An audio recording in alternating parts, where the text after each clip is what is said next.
Back on Adapt and Respond with me, RJ Young. If you are new to the channel, please hit that subscribe button. We're fast approaching 138,000 subscribers to the show.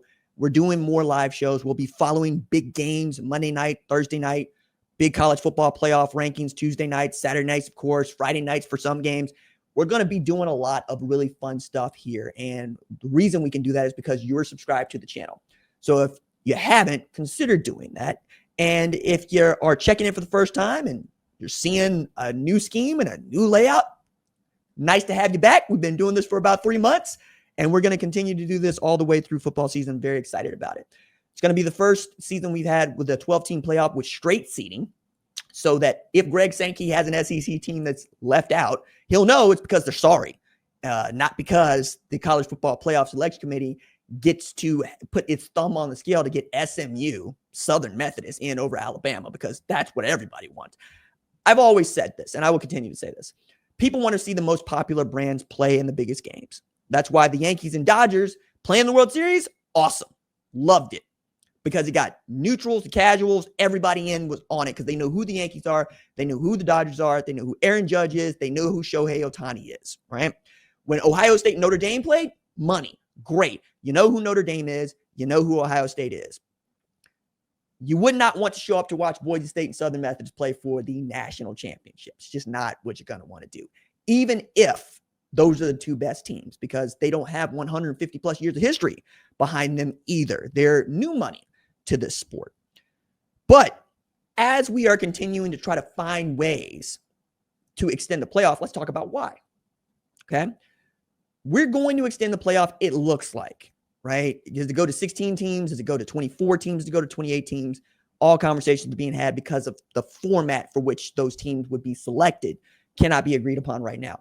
But it is because they need to grow the money pie faster than they'd ever needed to grow it now, because you're paying out revenue share that you never had to. You got name, image, and likeness coming in like you never had before, and you've had unprecedented movement among the players, among the labor.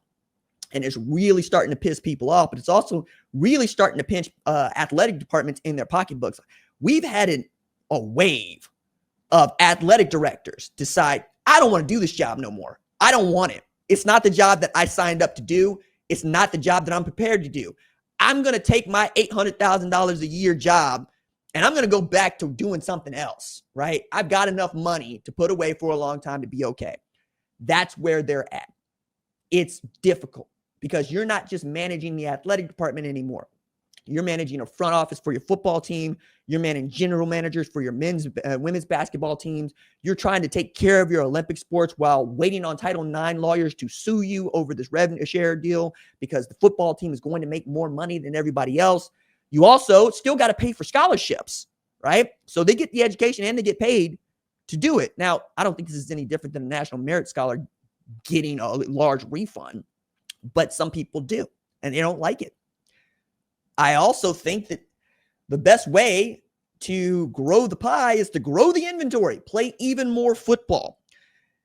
We've already had people that claim that there are too many teams in a playoff already. There aren't that many good teams to win a national championship. Who cares? If you are the person, and I've seen some of my colleagues, some of my national colleagues say this, why are we playing more games? Why do we have more teams in this thing? There aren't that many good teams. Do you hate football? I'm asking this dead ass honestly. Do you hate football? Do you not like watching football being played? I'll watch football being played no matter who it is. I don't care. I watch the Tuesday night game after the college football playoff selection show, even when it's Eastern Michigan and Akron. I don't give a damn. I love football. That's why I'm the national college football analyst at Fox Sports, because I watch it all, because I'll rank all 136 teams, because I give a damn. So if you are the kind of person that says, I hate the idea of more football being played, especially in a meaningful manner, I think you need to get another job. I think you need to get up out of here. Just like the coaches who want to moan and complain because now they have to manage millionaires that they never had to manage before. Get out of here. You know, there are those of us in our late 30s or early 30s that have been dying to do the job that we are doing. The last thing we're going to do is get up and leave because you changed the rules. I don't care. Add more teams. So the Big Ten is in the very early stages of basically a test balloon has gone up because they gave this out to us, right, to know. They want perhaps a 2018 model, right, where the Big Ten and the SEC would each get 7 auto bids, while the ACC and Big 12 would each receive 5. There would be 2 auto bids for the non-Power 4 schools and 2 at-large teams, okay?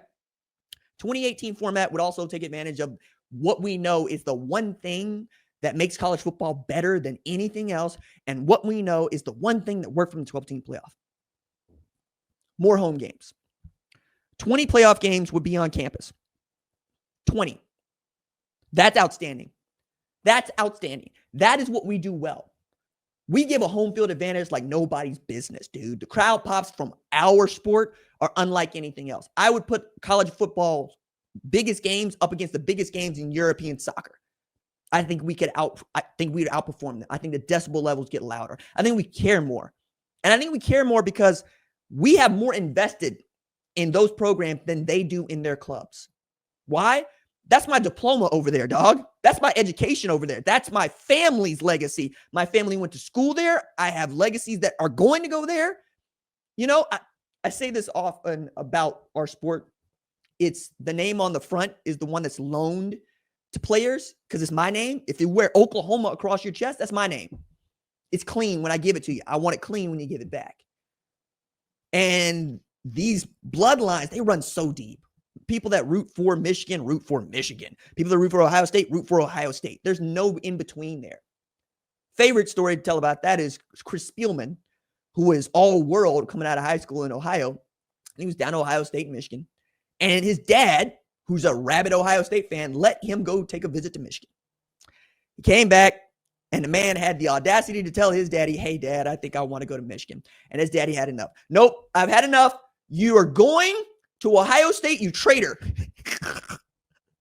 That's what we do well, man. That's who we are. We're going to treat our teams like family, and that's why we show up, and it's great. But insofar as what the format is going to look like, I can already tell you the Big 12 and the ACC are going to flip a table when you tell them that the Big 10 and the SEC is going to get 2 more teams in than they do. But again, this is about having more teams in the playoff than everybody else because you get more bites at the apple, more opportunities to earn the bigger payout. And remember, ESPN paid $7.6 billion for the rights to the college football playoff a couple years ago. They don't care what your format looks like because they're not going to change the number. But if you want to give them more inventory, they'll take it. So will, for that matter, HBO, who's going to have Big 12 games this year on TNT and True TV.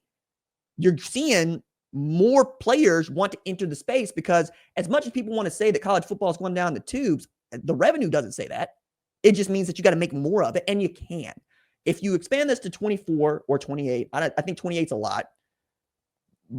24 is a lot too. But I've been a proponent of a 16-team playoff for years because I think it should be determined by the conference championships. So you get your 9 conference champions, they get automatic bids, and then you have 7 at-large bids, right? That's not what they wanted to do. In this 28-team format,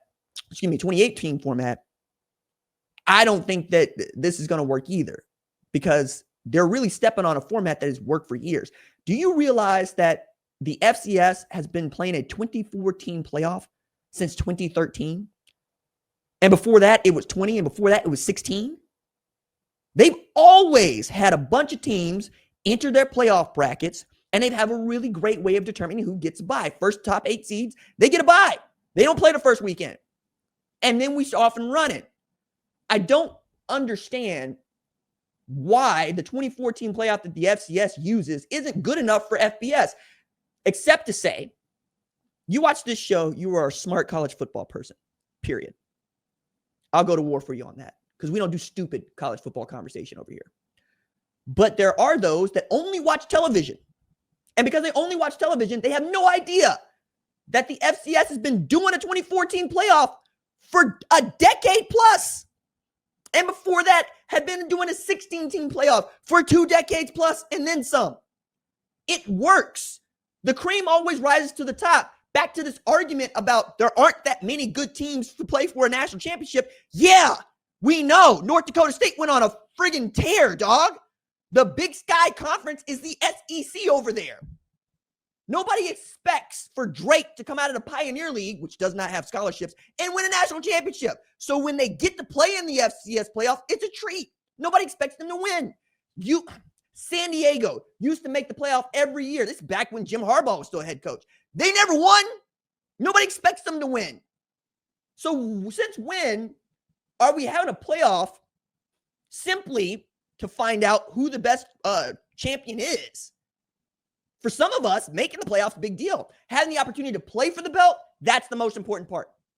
That is the most important part. That is the reason I've stopped on both feet for so long. I hate a mythical national champion. I hate it.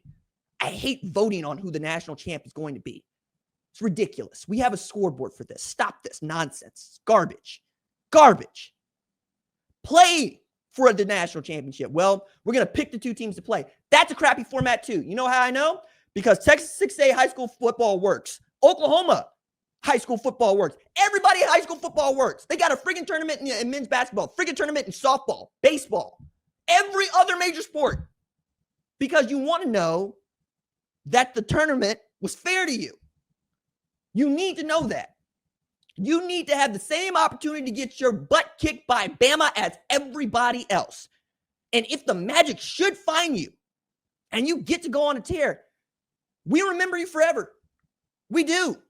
If I say Ali Farokhmanesh, you know exactly who the hell I'm talking about. And Northern Iowa didn't win a damn thing. They won a few games in the tournament. Nobody expected them to win a national championship. You expect Kansas and Duke to be there, Kentucky to be there at the end, Tennessee. Hell, from time to time, Oklahoma.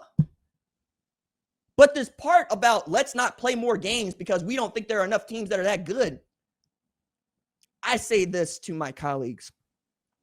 You tell a kid going through two-a-days right now. You tell a dude that's out here in the soupy humidity, he ain't good enough to play for a national championship. You do that. You go right ahead. You see what kind of answer you get. Because it flies in the face of everything we teach. We teach blood, sweat, and tears. We teach effort. We teach nothing beats a trial but a failure. Give people the opportunity to fail. Then you get the opportunity to not waste that failure. You get an opportunity to learn from that defeat, to get your behind off the mat, pick up your hands, and go back into the fight. I hate the idea of us limiting the potential of anybody. But you would only want to do that if you know you can't play. Something to think about. Something to think about. All right. That is going to do it for this episode of Adapt and Respond. If you like the channel, go ahead and hit that subscribe button, like this video, and tell me, do you like the live shows? Do you want to keep the live shows? I know that they're about half an hour because we don't really do the marathon 3-hour show. But if they get a little bit longer, would you like those? Let me know. I'll catch y'all on the flip side.